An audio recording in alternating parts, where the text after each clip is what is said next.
Kita beralih ke fakta selanjutnya. Perundung anak SMP di Cilacap, Jawa Tengah ternyata adalah seorang yang berprestasi di sekolahnya. Dikenal supel dan tentunya aktif ikut ekstrakurikuler. Tidak ada yang menyangka di balik sosoknya itu tega menyiksa pelajar sebayanya bak jagoan.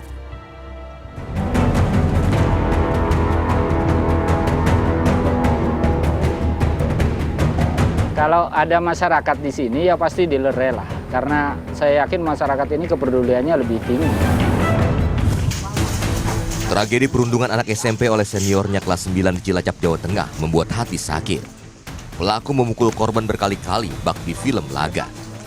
Layaknya jagoan yang tak berani dibantah, tidak ada ampun. Peristiwa ini pun bikin nahas. Saya akan ajak Anda untuk melihat tempat kejadian perkara perundungan yang dilakukan oleh sekelompok pelajar SMP di kawasan Cilacap.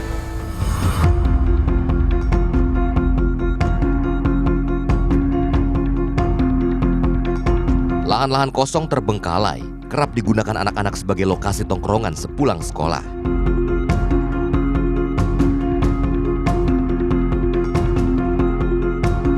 Lokasi ini menjadi TKP di mana para pelajar SMP melakukan perundungan terhadap kawannya sendiri. Dan memang jika kita melihat lokasi ini berada cukup jauh dari pemukiman warga dan bahkan berjarak hingga 3 km dari lingkungan sekolah tempat mereka belajar.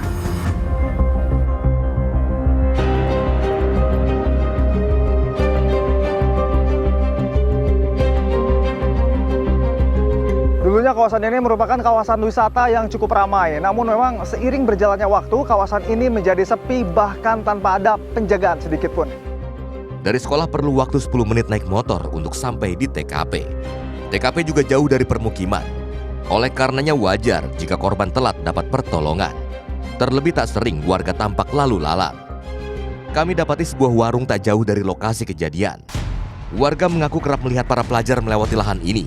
Namun karena lokasi yang cukup jauh dari permukiman, tak satupun warga yang mengetahui ketika peristiwa nahas itu terjadi. Bapak, ini memang anak-anak sekolah itu sering banget lewat sini ya Pak ya? Kalau berangkat dan pulang sekolah aja. Jalur alternatif sini, jalur alternatif. Kalau nongkrong di sini ya enggak. Ketika kasus terjadi itu tidak sempat mendengar apa gitu Pak? Kalau ada masyarakat di sini ya pasti dilerai lah. Karena saya yakin masyarakat ini kepeduliannya lebih tinggi.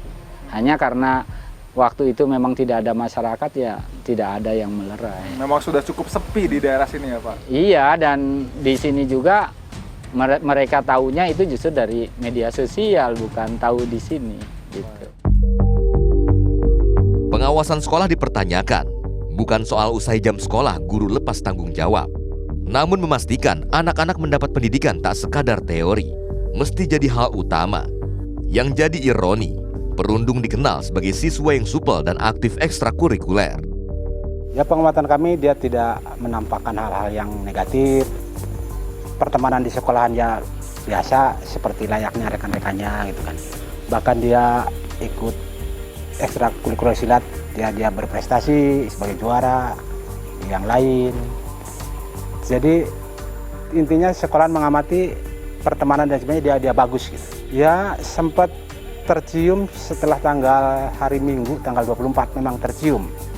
Tapi pihak sekolah baru menangani, tiba-tiba terjadi peristiwa itu tanggal 26 sore kan di luar sekolahan. Apapun itu, kasus ini bukan sekadar kejadian lokal yang hanya selesai dengan damai dan kekeluargaan. Perlu penanganan lebih serius agar perundungan tak jadi kebiasaan yang dibiarkan oleh sekolah. Anan Surya, Rio Pramasta melaporkan untuk NET.